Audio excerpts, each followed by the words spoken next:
بسم الله الرحمن الرحیم. احمد زیب مې نوم دی، د اوتمانزو د ویلیج کونسل پریچخیل ناظم یم.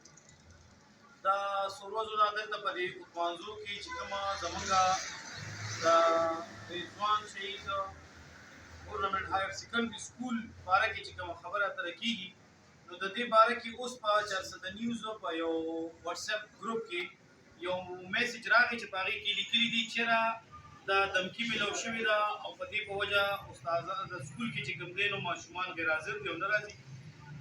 زه په خپل سکول ته لاړم، ما په دې دغه کې تاسو سره په دې ګروپ کې هغه تصویر شیر هم کوم چې دا ماشومانو د حاضرۍ مطابق دی، دا د روټین مطابق دی. په کلاس کې یو دوه یا پنځه کسه غیر حاضري دا د مخکې نه دا یو سلسله ده، په هر سکول کې داسې هر کلاس کې داسې. باقي د استادانو چې کوم اټینډنس دی یا د نور سټاف 100% دی، هغې کې چې کوم دی نو کمی نشته، ټول راغلي دي.